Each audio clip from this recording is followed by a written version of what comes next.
nous disposons à accueillir le Saint-Esprit de Dieu, Esprit d'amour.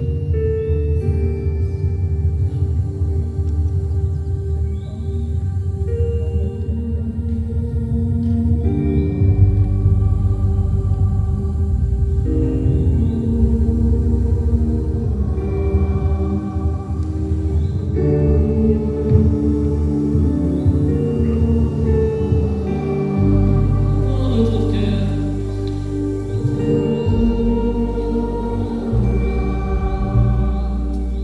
nous avons pour l'amour.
Est-ce qu'on peut appeler le Saint-Esprit encore avec le cœur? Est-ce qu'on peut chanter tous ensemble? Je ne t'entends pas chanter.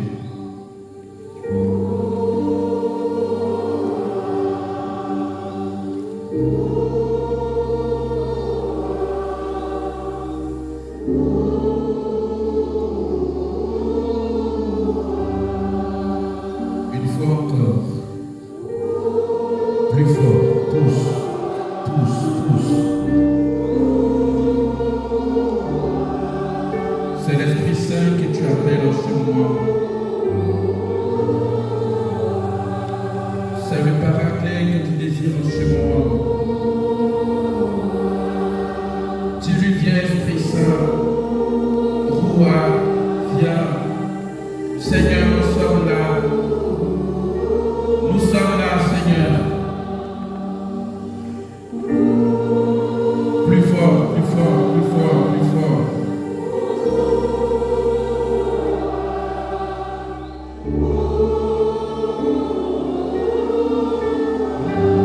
Chantez ton cœur.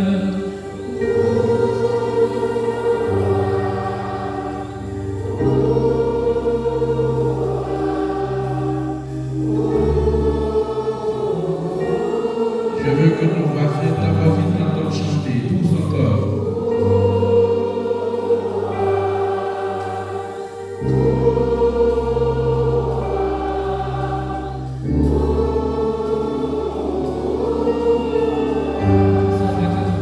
Plus fort. Ceux qui peuvent parler au chantier, laissez monter votre gorge. Ceux qui peuvent parler au chantier, laissez exploser cette gorge. L'esprit de cet esprit prend le relais.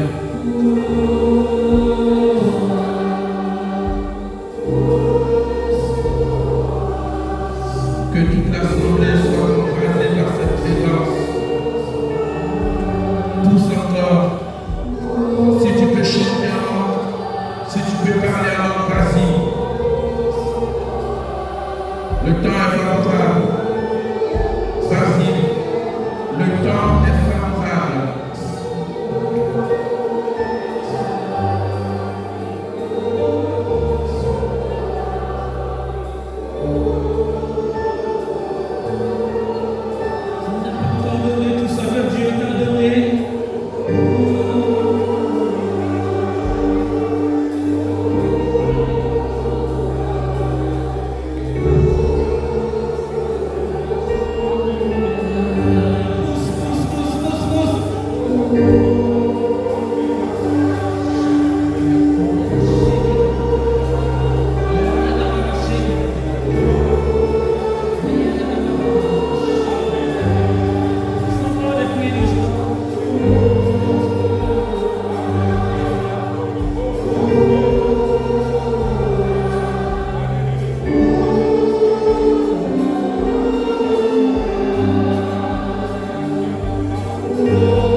rejoindre la Pentecôte.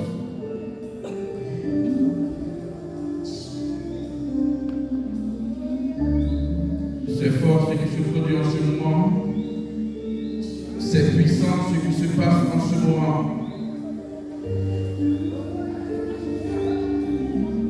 Toute l'assemblée est embrasée par cette présence.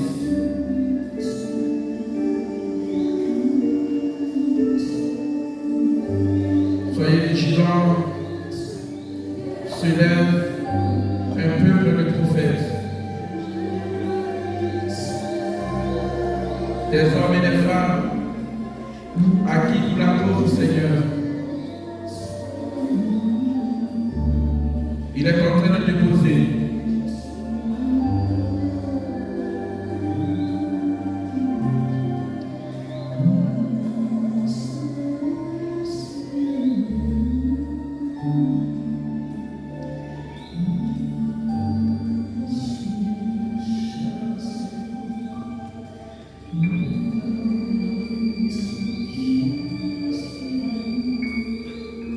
Peuple de Dieu, ton Dieu veut te parler.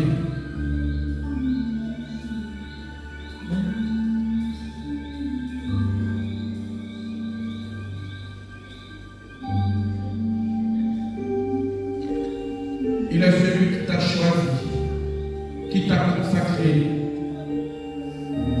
Depuis les seins de ta mère, il te connaissait.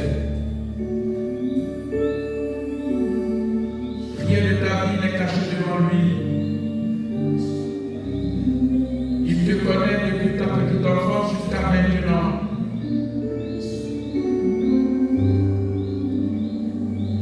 Et en cet après-midi,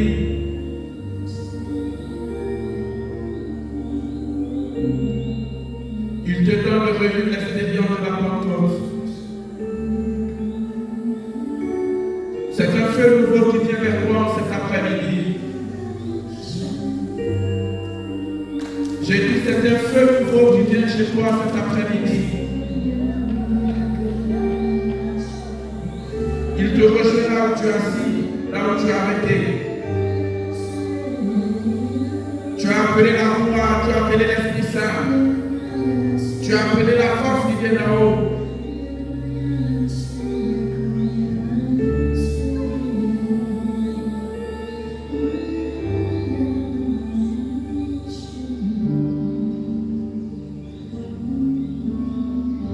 Alléluia. Est-ce qu'il y a un peu de prophètes et de prophétesses dans cette assemblée? Est-ce qu'on peut acclamer Jésus-Christ de Nazareth? J'ai dit, est-ce qu'on peut acclamer Jésus? Le roi des rois, sa majesté suprême, le fils de la Vierge Marie, celui qui est encore sur son trône, acclame-le puissamment. Acclame-le, acclame-le, acclame-le, acclame-le, acclame-le. Acclame-le, acclame-le, acclame encore, acclame-le. Acclame-le, acclame-le, acclame-le. J'ai dit acclame-le. Alléluia.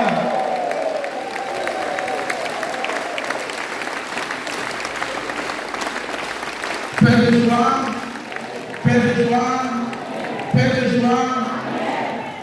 Dis à ta voisine, dis à ton voisin, assois-toi dans la présence du Seigneur. Est-ce que ton voisin, ta voisine a répondu? Est-ce qu'elle a répondu? Dis-lui dans la présence du Seigneur, ce n'est pas pour dormir. C'est dans la présence du Seigneur, c'est pour écouter. Touche-la. Dis-lui, c'est pour écouter, c'est pas pour dormir. Père de joie, nous sommes au premier jour de notre retraite. Nous ouvrons avec une introduction générale sur le thème l'audace de la foi dans l'exercice des charismes. L'audace de la foi dans l'exercice des charismes. Amen, amen. Amen. Alors, ce sera beaucoup plus un partage de mon expérience en tant que prêtre et et de ce que j'ai appris dans mon parcours. Je ne vais pas faire de la théologie classique avec vous. On est d'accord? Donc, je souhaiterais qu'on puisse avoir de quoi noter. J'espère que tous ceux qui sont là, ici, ils sont d'un groupe du renouveau. Tout le monde a d'un groupe du renouveau. Qui n'est pas du renouveau qui est ici? Il y en a quelques-uns quand même. Quels sont ceux qui sont du renouveau, qui sont ici? Amen, amen. Alors, ce sera un temps de cheminement et chaque thème trouvera la suite dans le thème suivant. Donc, il faudrait être attentif. Si vous manquez le thème initial ou le second thème, vous n'allez pas pouvoir comprendre la suite. Amen. Alors, ce sera beaucoup plus un temps de formation. L'Église, aujourd'hui, a besoin des chrétiens, des baptisés renouvelés. On ne peut pas désirer le renouvellement de l'Église dans un monde sécularisé, dans un monde où on tente d'éloigner tout ce qui est édifice religieux dans le domaine public. Même encore, on demande aux personnes la liberté de conscience, la liberté de choisir. Nous sommes dans un monde où la liberté est mise en avant, alors que nous avons encore besoin d'annoncer le Seigneur Jésus-Christ. Si nous voulons renouveler notre Église aujourd'hui, il faut d'abord que les baptisés soient eux-mêmes renouvelés et transformés. L'Église n'est pas le bâtiment. L'Église, c'est chaque baptisé que nous constituons qui ensemble formons cette Église. Si tu es renouvelé, si je suis renouvelé, notre Église entière sera renouvelée. Amen. Je n'ai pas entendu. Je n'ai pas entendu. Alors le thème est à propos. Le thème de cette retraite est à propos. L'audace de la foi dans l'exercice des charismes. Nous sommes tous baptisés et confirmés. Et nous sommes dans un rassemblement où se réunissent des hommes et des femmes qui ont fait l'expérience de la vie dans l'esprit. Beaucoup ont déjà fait le cheminement de cette semaine. Beaucoup, pour la plupart, ont reçu l'effusion de l'Esprit Saint. Mais qu'est-ce qu'il fait? Ou qu'est-ce qu'il fait qu'aujourd'hui encore, dans nos familles, dans nos paroisses, dans nos villes et villages, nous n'avons pas encore des chrétiens qui se distinguent de la masse. De plus en plus, les chrétiens, les baptisés, les hommes et les femmes sont confondus dans la masse. On n'arrive pas à distinguer un chrétien qui est convaincu de la foi dans son travail. Aujourd'hui même si ton lieu de travail, on a du mal à te distinguer. On sait que tu es catholique, mais au travail, on ne voit pas la différence entre toi et les autres employés de la structure. Nous avons besoin aujourd'hui de chrétiens baptisés, confirmés, qui prennent conscience de l'appel et de leur mission. Si, comme je l'ai dit, vous n'êtes pas renouvelés, l'Église non plus ne sera pas renouvelée. Ce n'est pas la peine d'accuser et les prêtres, et les évêques, et même l'institution. Ce que tu demandes à l'Église doit commencer d'abord par toi. Je n'ai pas entendu. Touche ton voisin, dis-lui ça doit commencer par toi. Dis-lui ça doit commencer par toi. Touche-le, dis-lui ça doit commencer par toi.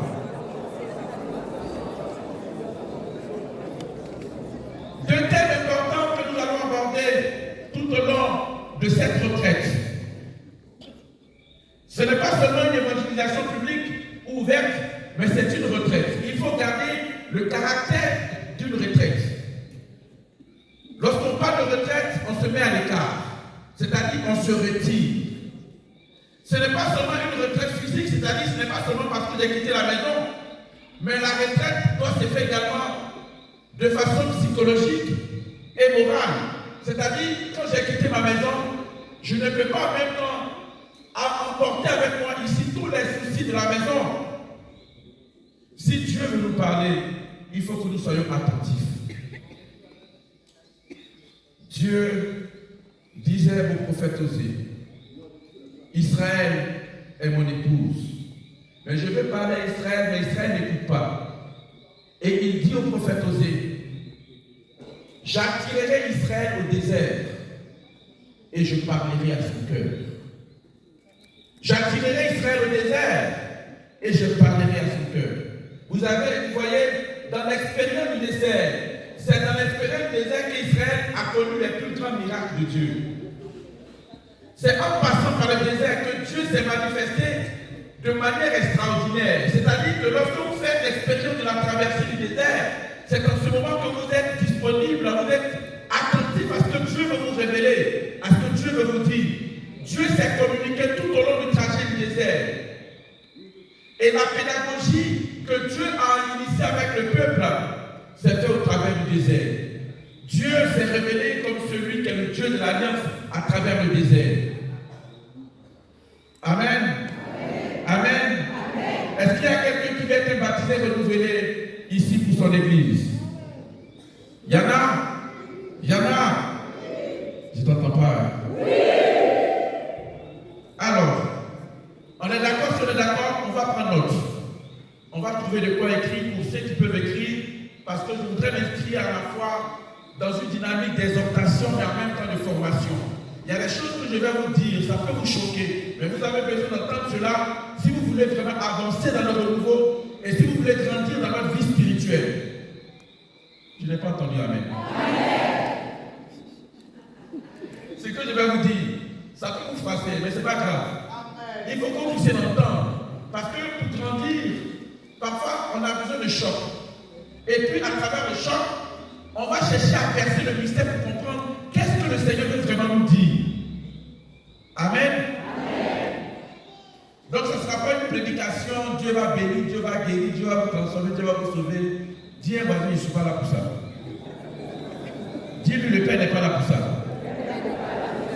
Au travers de cette retraite, il faut que les responsables qui ont initié ce temps soient fiers d'avoir été inspirés par Dieu. Malgré tout ce qui s'est passé, vous avez vu que l'accalmie a coïncidé avec le temps de votre retraite ouverte. Et pour cela, il faut acclamer le Seigneur. C'est pour cela que je dis, Dieu a un message pour vous. Et Dieu a un message pour l'église de la Martinique. Amen. Alors, après avoir applaudi, les choses sérieuses vont commencer. Amen. Le thème que je voudrais vous proposer, qui est l'introduction au temps de cette retraite, il faut que je commence par là, sinon vous n'allez pas comprendre le reste. Si nous avons le désir d'aspirer au don spirituel et d'être audacieux dans la foi,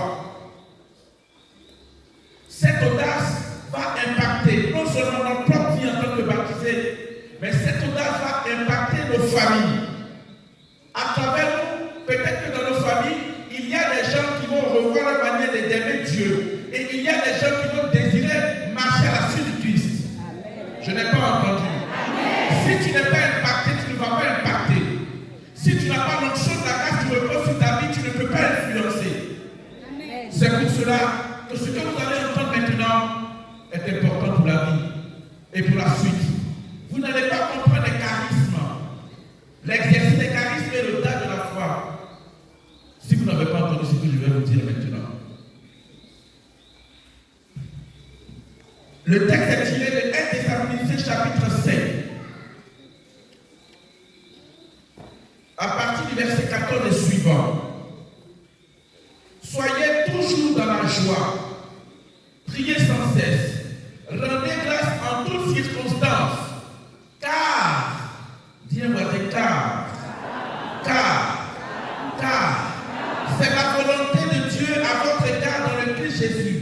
Et puis, l'apôtre Paul vous dit, n'éteignez pas l'esprit, ne méprisez pas les paroles des prophètes, examinez tout avec discernement, retenez ce qui est bon, tenez-vous à l'écart de toute espèce du mal. Amen. Soyez toujours dans la joie, nous dit Paul. Priez sans cesse. Rendez grâce à toutes circonstances, car c'est la volonté de Dieu Jésus, n'éteignez pas l'esprit, ne méprisez pas les paroles des prophètes, examinez tout avec discernement. Bien-aimés dans le Seigneur, je suis en train de m'adresser à des personnes qui ont déjà vécu des temps de retraite, des temps d'évangélisation. Je m'adresse à des gens qui ont vu des hommes, des éminents hommes de Dieu. Je m'adresse à des personnes qui ont à leur tête ici dans cette église un évêque qui est ouvert à cette dynamique de renouveau à partir du peuple de Dieu, à partir de la base. Je m'adresse à des gens qui sont unis à l'Eucharistie, donc qui connaissent leur vie chrétienne et leur église.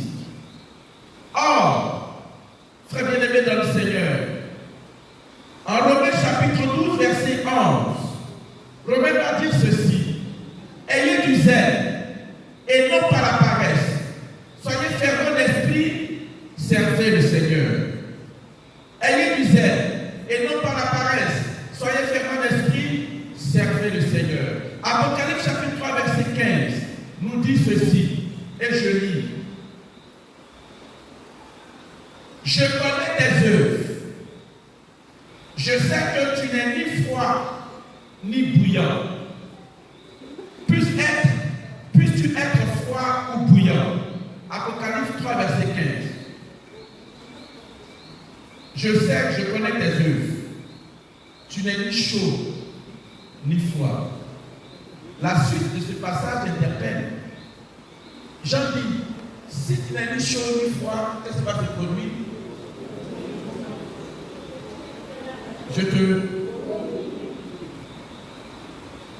Alors la question que je me pose, est-ce qu'on peut être baptisé, confirmé, aimer l'Église et être indifférent? Je n'ai pas entendu. Jean dit: je connais tes œuvres. Je sais que tu n'es ni froid ni bouillant. C'est-à-dire, c'est des baptisés confirmés dans leur église paroissiale qui sont dans la mêlée. C'est-à-dire, on ne sait pas à quel moment ces chrétiens sont enthousiastes et sont fervents. La différence de celui qui est fervent, c'est celui qui est indifférent. Vous savez, je le dis, et cela vaut également pour les couples.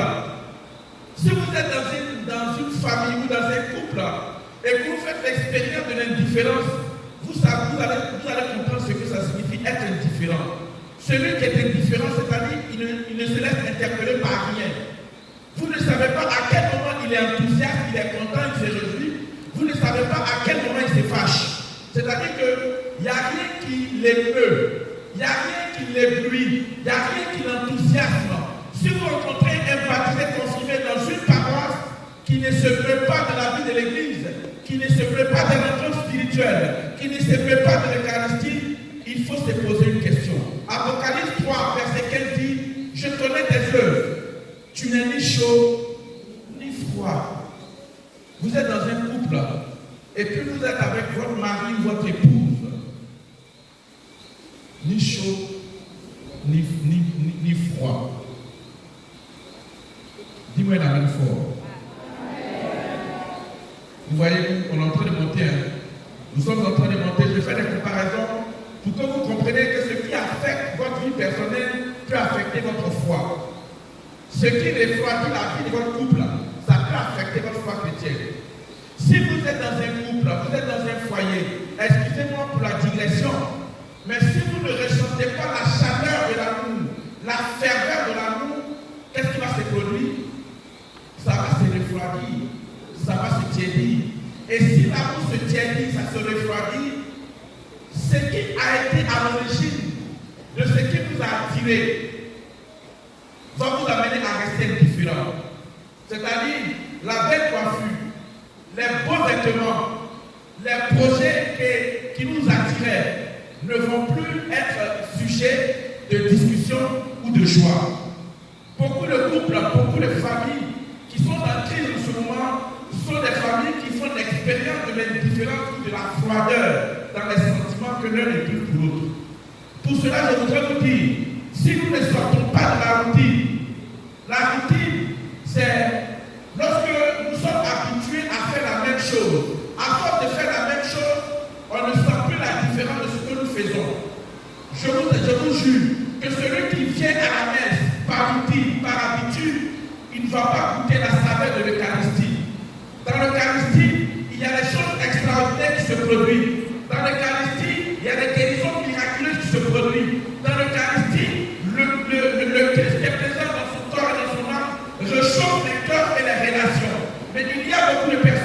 qui rentre à l'Eucharistie et qui ressort de l'Eucharistie comme s'il était allé se balader. Ça veut dire qu'il y a quelque chose dans leur relation à Dieu qui s'est éteint, qui s'est refroidi. Si nous désirons être audacieux dans la foi pour exercer le charisme, il faut sortir de la routine. Dieu va sortir de la routine. Alors touche le Dieu, lui sort de la routine. Dieu lui sort de la routine. Alors ce que je dis, je le dis également pour moi en tant que prêtre, à force de toucher les mystères sacrés, à force de toucher les choses saintes, je peux célébrer la messe comme par habitude. Puisque dans le mystère, ce qu'on lit, on le connaît par cœur. À la fin, la messe devait une récitation de ce qui est écrit dans le mystère. Et le prêtre lui-même qui célèbre le messe, il n'en dit pas profit. Or, dans chaque Eucharistie, on se sanctifie. Et le prêtre qui offre l'Eucharistie, qui offre le sacrifice pour les autres, lui-même se sanctifie à travers cette Eucharistie, à travers la messe. Dieu parle au prêtre et Dieu parle au peuple de Dieu. Mais si le prêtre est dans la routine et le peuple est dans la routine, nous allons vivre nos messes comme si nous étions à la soirée dans le ciel. Dis-moi un amen fort. Je m'adresse à des baptisés confirmés qui connaissent l'Eucharistie, qui connaissent leur église, qui ont déjà fait les fusions de l'Esprit Saint. Alors vous allez me demander, mais mon père, est-ce que c'est possible encore aujourd'hui? Est-ce que c'est encore possible pour les personnes qui communient l'Eucharistie, pour les personnes qui ont déjà reçu les fusions de l'Esprit, qui ont déjà fait les pentecôtes avec l'évêque, de tomber dans la routine? Est-ce que c'est encore possible? Est-ce que c'est encore possible? Mes sœurs, excusez-moi, pour une religieuse de tomber dans la routine de son cheminement, de son appel avec le Seigneur. On peut avoir été enthousiaste dès le départ, mais pendant le parcours, il y a des événements, des circonstances qui vont nous refroidir dans notre appel avec le Seigneur. Et beaucoup de chrétiens baptisés du renouveau ont été refroidis dans leur cheminement avec le Seigneur. Souviens-toi, quand tu as commencé ton appel avec le Seigneur dans le renouveau, tu étais très enthousiaste. Mais qu'est-ce qui fait aujourd'hui que même quand il y a des rencontres de prière, tu regardes à ton agenda lors des priorités avant d'accepter de venir ici? Qu'est-ce qui fait cela? Il y a quelque chose qui a dû se produire. Le Seigneur veut bien nous donner les charismes et l'audace de la foi. Mais si vous donne les charismes, ça ne va servir à rien. Il y a des gens qui ont été charismatiques, mais qui sont retournés dans leur vie passée. Il y a des gens qui ont parlé en langue, mais qui sont retournés dans leur vie passée.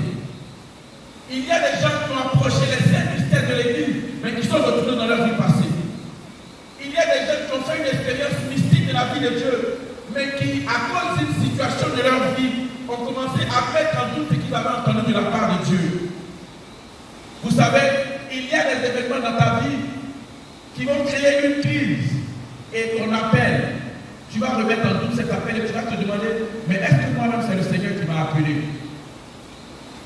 Ce que je suis en train de dire, je vous le dis pour vous et pour moi. Cette retraite est une retraite où Dieu veut nous parler. Je n'ai pas entendu. Je dis Dieu veut nous parler. Dieu veut te parler, Dieu veut me parler.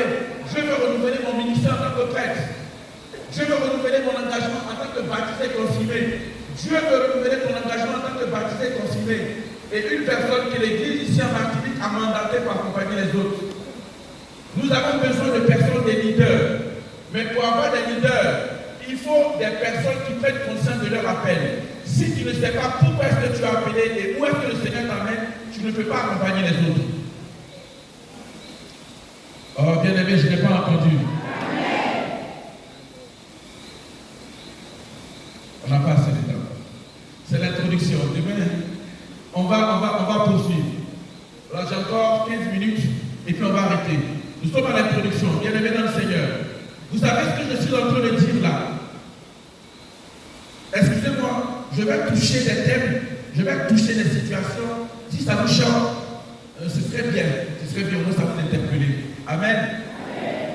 Vous savez, ce qui nous plonge dans la routine, ce qui nous pousse parfois à remettre en cause notre appel envers le Seigneur, à nous refroidir. D'abord, ce sont les préoccupations de la vie. Les soucis de la vie peuvent freiner notre foi, notre enthousiasme. Tu as beau être enthousiaste, tu as beau aimer le Seigneur. Quand une situation de crise se présente dans ta famille, tout le monde te regarde en tant que baptisé. Qu'est-ce qu'on fait? Parfois, tu es père, mère de famille. Il y a des situations tellement difficiles que tu ne sais pas quelle décision prendre. Ta famille et tes enfants te regardent. Ils attendent que tu dises quelque chose pour avancer. Et on sait que tu vas à l'église et que le Seigneur te parle. On attend que tu dises quelque chose. Il y a des situations, des préoccupations de la vie qui nous refroidissent. Ce que je dis là, vous savez de quoi je parle. Chacun de nous a des situations, parfois même quand vous êtes en train de prier, ça vous remonte à l'esprit. Deuxième chose qui peut nous préoccuper, qui peut freiner notre élan, c'est le leadership. Le leadership, en Nombre chapitre 2, alors je vais vous résumer un peu. Vous savez, le leadership, c'est lorsque on croit que quand Dieu nous a appelés pour le servir dans un ministère, dans une action dans l'église, on a tendance à se comparer à l'appel des autres. Dieu m'a appelé à chanter, ou bien Dieu m'a appelé à prêcher, ou bien Dieu m'a appelé à intercéder, ou bien Dieu m'a appelé pour un ministère particulier. Et l'autre qui n'a pas reçu le même appel que moi est plongé dans la jalousie par rapport à ce que le Seigneur me permet de vivre en tant qu'appelé. Je ne sais pas si vous avez compris. En Nombre chapitre 2, en Nombre chapitre 2, alors que Moïse, c'est à Moïse que Dieu parle. Et habituellement, Dieu parle à Moïse et Moïse parle au peuple. L'élection de Dieu par rapport à son point, c'est une élection gratuite. On n'a pas de mérite quand Dieu nous a choisi, on n'a pas de mérite, ce n'est pas parce que tu es le plus parfait que Dieu t'a choisi, mais Dieu t'a choisi parce qu'il a besoin de toi pour une œuvre particulière. Et donc, Dieu pose son regard sur la vie de Moïse, il parle à Moïse. Et Moïse parle au peuple. Il y a Myriam, en Nombre chapitre 2. Myriam et Aaron ont commencé à murmurer. Nombre chapitre 2. Myriam et Aaron murmurent. Mais Moïse, c'est à toi seul que Dieu parle. Mais pourquoi Dieu ne parle pas aussi à nous? Vous savez, les leaderships dans les groupes créent un refroidissement. On a l'impression que l'appel de Dieu, on tombe dans la jalousie. Chacun est appelé pour une classe particulière. On a été baptisé, on a été confirmé, mais la manière dont Dieu nous conduit dans cet appel est différente de l'un de l'autre. On peut avoir reçu la part de Dieu les dons de guérison, les dons de foi, mais la manière de l'exercer va différer d'une personne à une autre personne. C'est pour cela que dans les groupes charismatiques, ne tombez pas dans la jalousie, dans le leadership. Chacun a sa place dans l'église. Viens, va dire chacun a sa place dans l'église. Non, je n'ai pas entendu. Dis-lui encore. Je poursuis. Vous savez, ce qui peut freiner l'élan encore, c'est, excusez-moi de le dire, le manque d'encouragement et de reconnaissance pour une personne qui s'investit dans une œuvre. Vous savez, la reconnaissance ou l'encouragement dans le ministère devait se faire de façon gratuite. Parce que quand on sert Dieu, on le fait de façon volontaire et gratuite, c'est Dieu qui est notre récompense. Mais nous sommes dans un monde où les gens ont besoin d'être encouragés et motivés. Les gens ont besoin d'être reconnus dans ce qu'ils font. Tu ne peux pas demander à une personne de placer le pupitre ici. Et puis quand cette personne finit, ne pas lui dire merci pour le service rendu. Ça ne coûte rien de dire merci. Mais en disant merci, vous gardez vos portes ouvertes. Il y a beaucoup de personnes qui ont vu les portes fermées parce qu'elles n'ont pas été reconnaissantes dans leur vie. Je ne sais pas si vous entendez, vous comprenez ce que j'ai dit. Quand vous allez voir une autorité, je donne un exemple, vous demandez un financement ou une aide. Cette autorité vous donne cette aide pour votre activité. Il ne vous dira pas, revenez me dire merci. Mais toi-même, tu sais, en âme et conscience, que tu dois revenir dire merci. L'acte, la démarche que tu poses en revenant dire merci, c'est en même temps la possibilité que tu donnes à cette personne de garder tout son cœur et ses portes ouvertes vis-à-vis de toi. Ceux qui n'ont pas été reconnaissants, ceux qui sont tombés dans l'ingratitude, ont vu beaucoup de personnes fermer les portes. Ne soyez pas ingrats dans la vie charismatique. Sachez encourager, sachez motiver. Il y a des hommes et des femmes qui laissent leur famille, leurs enfants, leur travail pour se mettre au service de Dieu. Sachez ne serait-ce que leur dire merci et encouragez-les. Dis-moi une amen encore.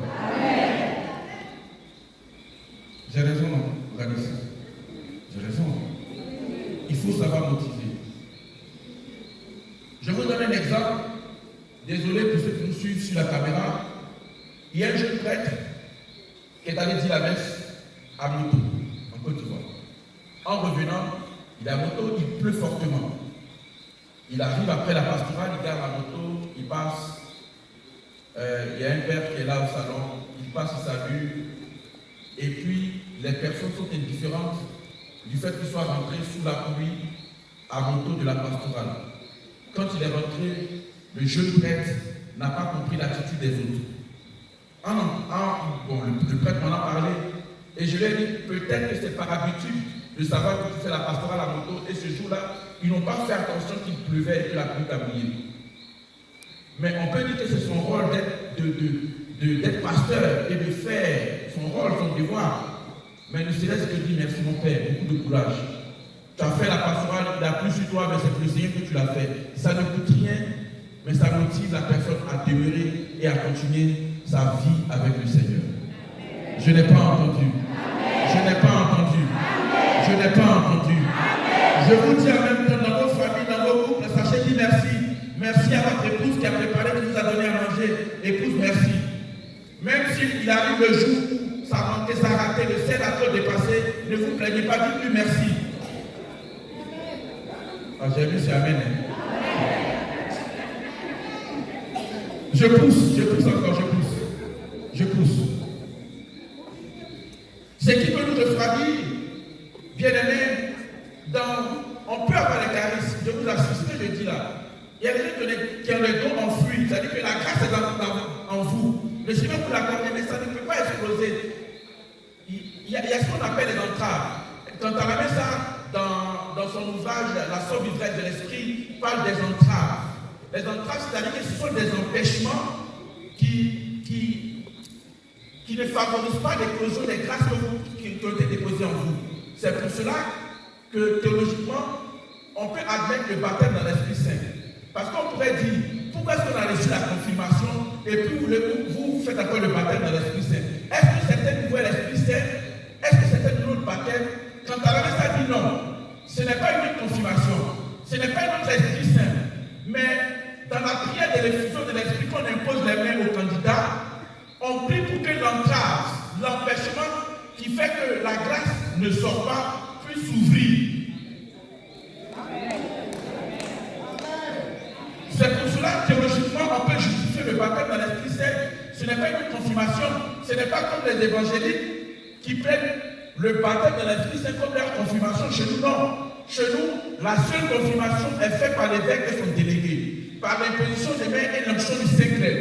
Lorsque vous avez reçu l'imposition des mains de la part de l'évêque et de son délégué avec le Saint-Clerc, vous avez reçu la marque de l'Esprit Saint comme si c'était le jour de la Pentecôte à la manière des apôtres, le jour de la Pentecôte. Donc vous êtes remplis de l'Esprit Saint avec les grâces qui s'attachent. Mais pourquoi dans la même église, les mêmes baptisés par le même évêque ne manifestent pas la même grâce? Parfois dans notre vie, il y a des situations qui constituent une entrave. C'est pour cela, dans le renouveau charismatique, on fait des cheminements pour préparer les gens à ôter cette entrave pour que jaillisse de leur vie la grâce qui a été déjà communiquée au baptême et à la confirmation. Amen.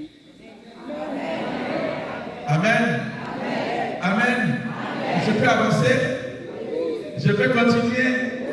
Ce qui peut constituer une entrave, c'est le désir de la nouveauté et de grandir dans une nouvelle dimension.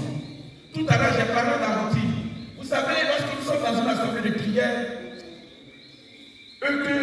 on a envie de pousser. On a envie de pousser, on a envie de vivre quelque chose de nouveau. On a envie de vivre un renouvellement dans le groupe, mais aussi dans notre vie de foi. C'est-à-dire que le baptisé que j'ai été en 2024 ne doit pas être le même baptisé qui rentre en 2025. Il faut que quelque chose ait été produit dans ma vie pour que je puisse impacter les autres. Mais pour que je puisse impacter, il faut que je désire la nouveauté et de grandir dans la profondeur avec le Seigneur.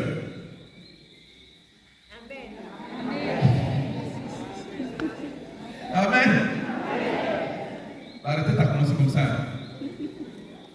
Je sais que quand on va sortir d'ici, les gens seront renouvelés, transformés. Amen. Amen. Si vous ne désirez pas quelque chose de nouveau, vous savez, je vous donne cet exemple. et je poursuis. Ma belle, je pense qu'on va courir avec le temps. Wow. Il me reste 7 minutes. Alors, j'ai été invité à Londres pour la Pentecôte, je ne sais plus quelle année, 2014. Et puis, le jour, j'étais allé plusieurs fois. Et puis, ce jour-là, j'avais prêché sur la vie dans l'esprit. Mais franchement, je n'avais pas voulu rester dans la même dynamique. Le Seigneur guérit une dame ici, il y a une boule qui a disparu, il y a un paralytique qui marche. Ça, on est baptisé, ça va dans nos habitudes en tant que... le Seigneur nous permet cela, mais est-ce qu'on peut pousser un peu plus encore? Donc j'étais là et j'ai demandé au Seigneur, pardon, nous sommes en Pentecôte, permets aux hommes qui sont ici d'expérimenter comment est-ce que tu es capable de voir comment ton esprit agit. Quand l'esprit agit dans son œuvre de création, il ne recrée pas identique. C'est-à-dire la même manière que l'esprit a jailli. Quand il rejaillit le nouveau, il ne rejaillit pas de la même manière. Je veux dire que Dieu est capable d'opérer des choses qu'il a opérées dans le passé, mais pas de la même manière. C'est-à-dire qu'au fur et à mesure qu'on pousse, qu'on grandit, il y a des choses encore qu'on peut découvrir dans la foi chrétienne. C'est pour cela que les rose-croix ou les francs-maçons ont tendance à penser que les chrétiens sont d'un niveau inférieur. Et beaucoup de chrétiens, pour se protéger, rentrent dans ces zones pour augmenter leur puissance. Mais comment on peut être baptisé, confirmé, et puis désirer une puissance extérieure en dehors de la puissance du Christ? C'est parce qu'on n'a pas compris que le Christ, qui a donné sa vie pour nous, est capable de tout. Non, je n'ai pas entendu. Celui pour qui tu as laissé ta famille pour venir ici ce soir est capable de te donner d'expérimenter des choses plus grandes encore. Bien aimé, c'est pour cela qu'au fond de toi, désire pousser. Désire quelque chose de plus. Ne prie pas seulement, j'ai mal dans la tête, Seigneur, guéris mon mot de tête. Mais est-ce que un jour tu ne peux pas désirer peut-être passer 2 heures de temps dans l'adoration? Est-ce que tu as une fois pensé ça? Si tu n'as pas pensé ça, c'est que tu es limité dans ton intimité avec le Seigneur. Et ça refroidit notre intimité avec le Seigneur. On ne peut pas désirer vivre une vie charismatique et puis être limité dans notre manière de percevoir les choses.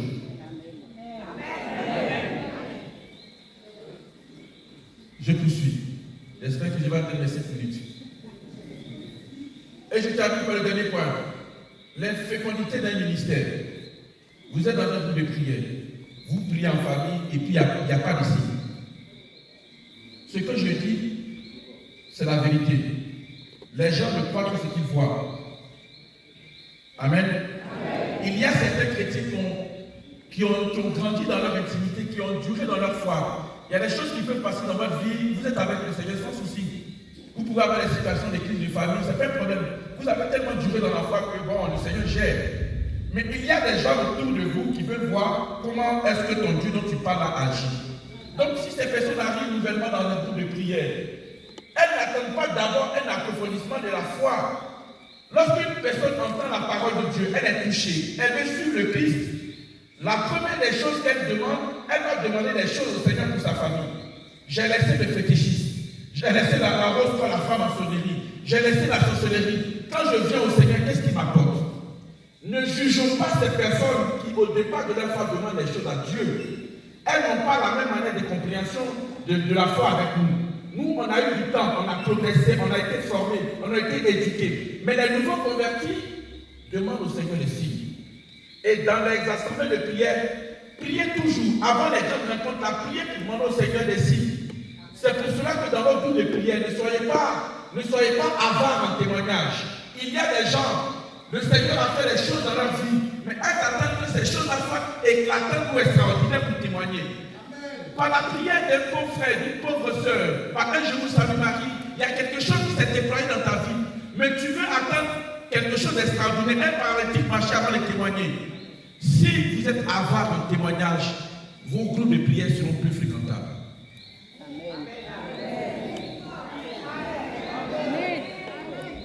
Amen. Bon, je crois que je vais m'arrêter là. Je vais m'arrêter là. Il est 48, 17h48, on doit arrêter à 18h. Si vous êtes d'accord, je pousse les 12 minutes, mais on ne fera pas de prière. On va garder la prière pour demain. Je poursuis l'enseignement, les 12 minutes au profit de l'enseignement. D'accord? D'accord, ma belle. Alors,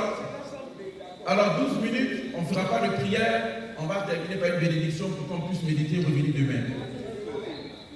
Alors, pour ne pas m'arrêter sur une note négative, pourquoi le zèle ou retrouver son dynamisme, sortir de la routine est important pour la vie spirituelle? En 2 Timothée 1, verset 6 au verset 8. 2 Timothée 1, verset 6 au verset 8.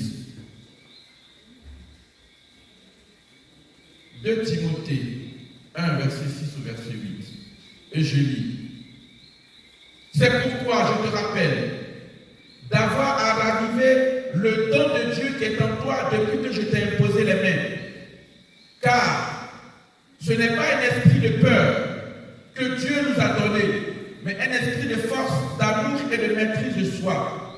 N'aie donc pas honte de rendre témoignage à notre Seigneur et n'aie pas honte de moi, prisonnier pour lui, mais souffre avec moi pour l'évangile. Amen. Paul dit à Timothée, il dit à Timothée, je te rappelle de raviver le don de Dieu qui est en toi depuis que je t'ai imposé les mains. C'est-à-dire qu'en nous, il y a des grâces déjà enfouies. Le Seigneur a déjà déposé ses grâces en nous. Il faut pouvoir les raviver.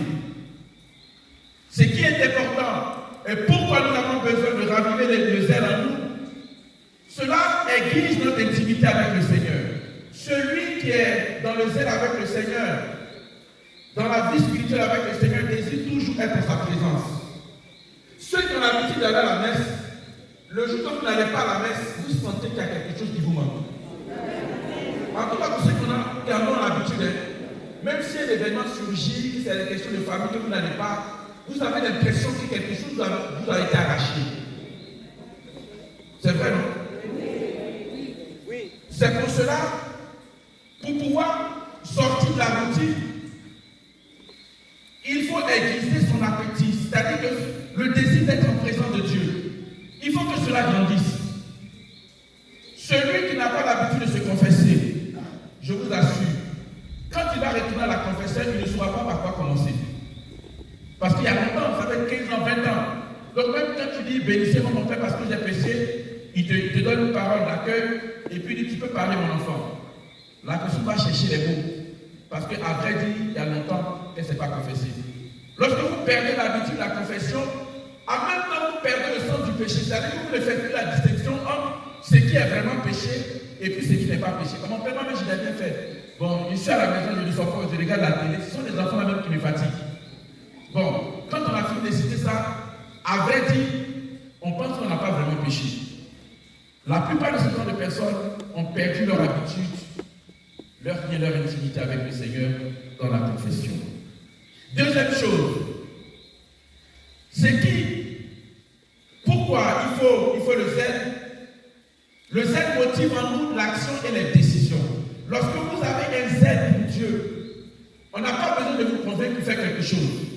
Lorsque votre désir de Dieu grandit, lorsque cette intimité, cette soif de Dieu est en vous, on n'a pas besoin de vous convaincre. On n'a même pas besoin de vous proposer. Vous êtes à la recherche d'une opportunité pour rencontrer le Seigneur. Vous désirez des occasions qui soient possibles pour que vous puissiez être avec Dieu. Il y a des gens, quand ces personnes arrivent dans une ville ou dans un nouveau quartier, la première des choses, c'est de chercher l'église du quartier.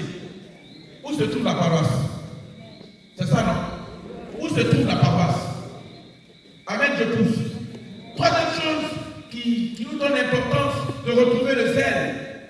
Le zèle produit en nous l'espérance. Celui qui aime Dieu, celui qui désire être toujours au service de Dieu, il garde toujours l'espoir en une possibilité que le Seigneur puisse intervenir. Celui qui aime le Seigneur, celui qui a le zèle pour le Seigneur n'est pas pessimiste. C'est-à-dire que ce n'est pas quelqu'un qui est grincheux, qui se plaint tout le temps. Si vous êtes avec une personne qui se plaint tout le temps, qui n'est pas d'accord pour tout ce qu'on dit, qui n'est jamais d'accord, qui ne sait pas apprécier, valoriser le peu que le Seigneur lui donne, cette personne va tomber dans la routine et cette personne ne pourra pas expérimenter l'explosion du charisme en elle. C'est la vérité ce que je vous dis. Et moi-même je dis, fuyez les personnes qui sont pessimistes.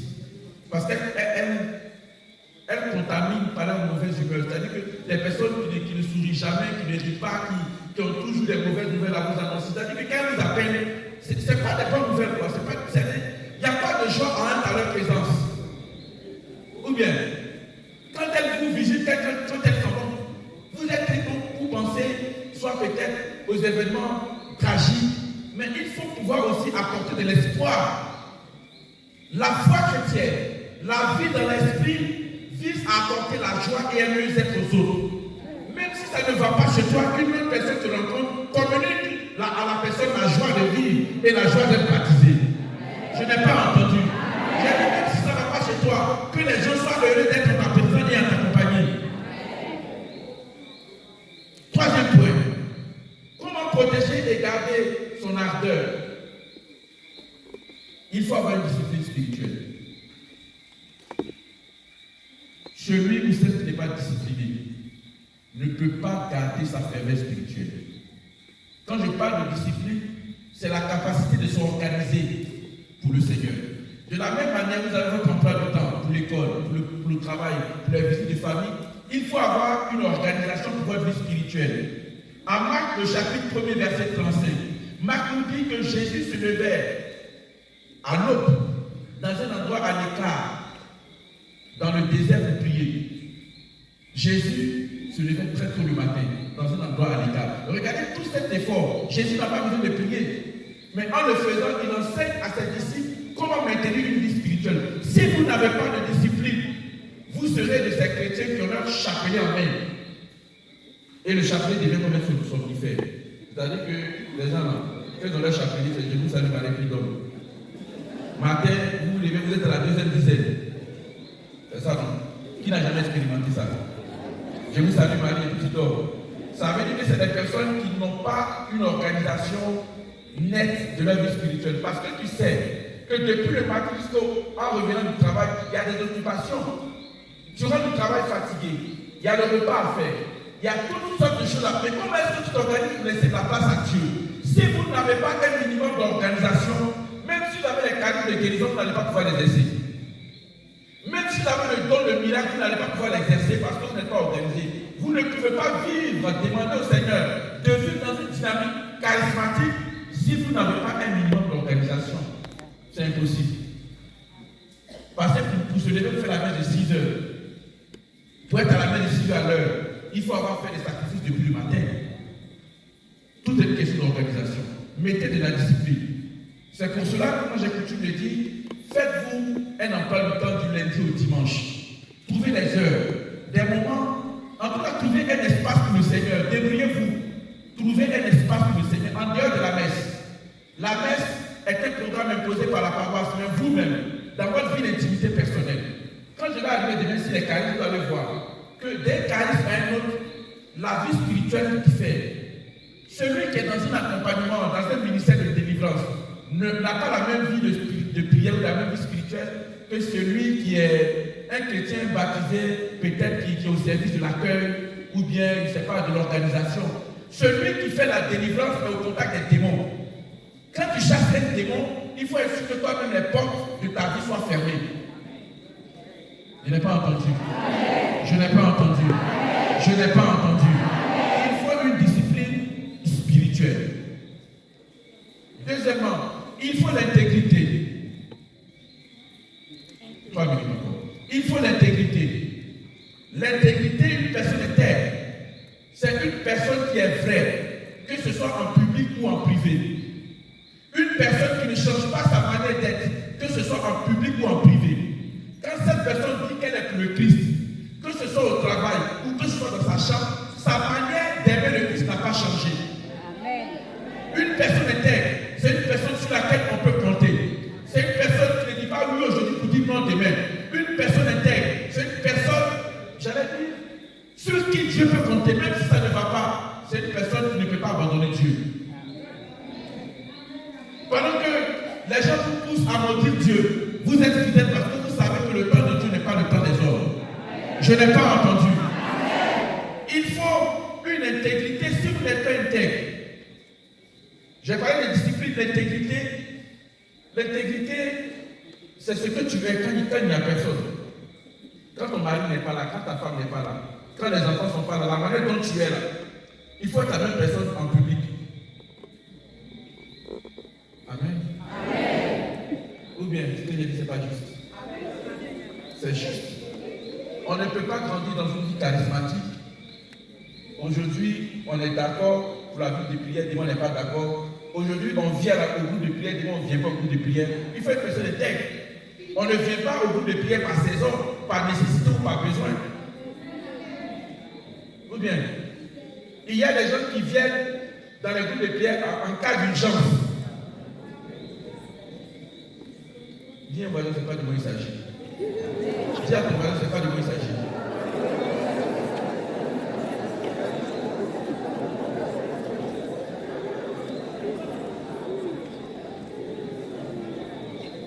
Je poursuis et je termine.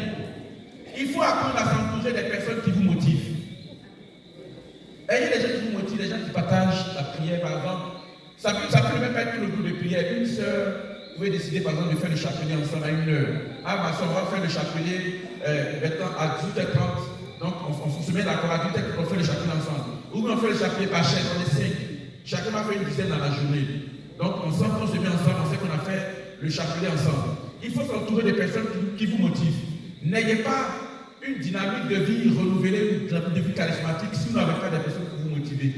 Ayez des personnes, ayez un soutien. Sinon, seul, quand ça va chauffer, vous ne saurez pas. Quand Jésus a dit à Pierre, Satan t'a réclamé pour te broyer comme un froment. Pierre dit, même si ceux-là s'en vont là-bas, je vais te suivre. Pierre n'a pas compris ce que Jésus disait. Quand Jésus disait Satan t'a réclamé, Pierre est en train de le prévenir de la passion. Mais Pierre pensait que c'est parce qu'il parlait à lui, qu'il pouvait défendre le Seigneur. Le Seigneur dit non, j'ai pris pour toi, quand ça va arriver là, soutiens tes frères. Parce que vous ne savez pas de quoi on est capable lorsque ça chauffe sur nous. Lorsqu'il y a des difficultés dans les familles. Vous allez voir un grand charismatique, un gars qui parle en langue, un gars qui fait des guérisons, se retrouver en train d'aller faire consultation chez les marabouts. Ou bien aller voir un devin pour voir comment sortir la situation. Je vous assure. Attends, vous pensez que parfois des hommes de Dieu qu'on connaît ou des personnes qui aiment Dieu, qui se retrouvent en train d'aller demander à un devin de solutionner leurs problèmes, c'est parce que parfois il y a des situations tellement difficiles qu'ils ont l'impression que Dieu est silencieux. Et ils vont chercher les solutions ailleurs. Il faut s'entourer des personnes qui vous motivent. Je n'ai pas entendu. Je n'ai pas entendu. Je n'ai pas entendu. Dernier point. Il faut entretenir sa joie de servir le Seigneur. Il faut entretenir sa joie de servir le Seigneur. Il faut avoir de la joie de servir le Seigneur. Sinon, vous allez faire par obligation et ça ne sera pas intéressant. C'est-à-dire que même si on ne vous dit pas merci, si on ne le connaît pas, c'est que même si vous ne voyez pas l'intervention, mais vous êtes heureux de servir le Seigneur. Vous êtes heureux d'être à la place, même le stress de se lever une table, pour placer un micro. Vous rendez service pour que le règne de Dieu arrive. Que Dieu vous bénisse.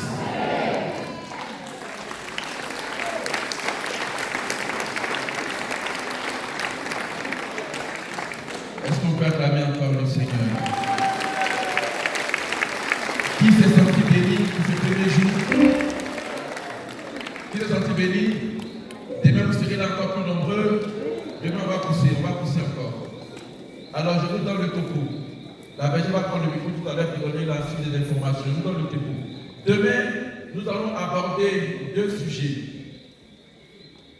Les charismes au service de la parole et les charismes au service de la compassion. Les charismes au service de la parole, exhortation, prédication, enseignement, et les charismes de révélation qui sont dans les charismes au service de la parole, prophétie, parole de connaissance, parole de science, parole de sagesse. Amen. Parole de connaissance, comment savoir, est-ce que c'est Dieu qui nous parle, c'est pas Dieu qui nous parle, comment relâcher une parole. De même, pour ceux qui, comment prêcher, je sens que je veux dire un mot, je ne sais pas comment conduire une assemblée. Demain, on va se retrouver pour cela. Alors, je vous prie d'être là encore demain. Informez les autres qu'on a déjà commencé et que le Seigneur a déjà commencé à se glorifier. Amen. Alors, on va acclamer encore le Seigneur de tant que la version famille arrive.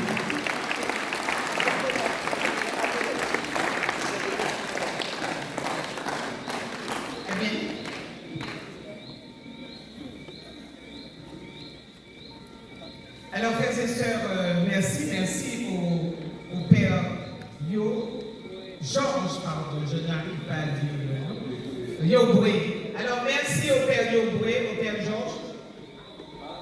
Et ma bergère me demande de souligner. Alors je suis entre deux feux. Quelqu'un me dit dit et l'autre me dit. Alors je vais écouter le Seigneur et je vais faire ce qui est juste. Nous allons remercier le Père Eboué qui est devenu récemment le docteur Eboué qui a réussi. Docteur en théologie. Je ne vais pas écrire, mais ce qu'il dit, vraiment, j'ai tout vu, j'ai tout avalé parce que c'était du bon. Ah, vraiment, c'était quelque chose d'extraordinaire. Alors, on se dit au revoir et passez une très bonne nuit avec le Seigneur et à demain, si le Seigneur le veut. Et le Seigneur nous aime, il le voudra. Amen. Soyez bénis et que Dieu vraiment soit avec nous tous. Demain, on reprend à la même heure, non, ce matin, à 9h, parce qu'aujourd'hui, on a commencé dans l'après-midi. Demain, on reprend à 9h. 9h, 18h. Alors, avant de partir, on va recevoir la bénédiction, se met debout. Je voudrais demander, vous avez vu qu'on a vécu la messe sans intention de messe. Nous sommes catholiques au moins ça, hein? Donc demain, pour ceux qui peuvent demander des messes, c'est important. Demander des messes pour votre famille, votre groupe de prière, pour votre vie spirituelle, c'est pas mais demander des messes. Donc vous allez voir les organisateurs avant de partir, ou demain en venant, avant la messe, on aura un espace pour pouvoir demander la messe, parce que également, la messe, c'est au-dessus de tout ce que nous sommes en train de faire en ce moment, d'accord? Amen. On va demander au Seigneur la bénédiction. Le Seigneur soit avec vous. Que Dieu Tout-Puissant vous bénisse, le Père, le Fils et le Saint-Esprit. Amen. Amen. Dans la paix du Christ. Bonne soirée à tous et à toutes. Avec le cœur, le chant d'action des grâces. Et puis on se dit à demain.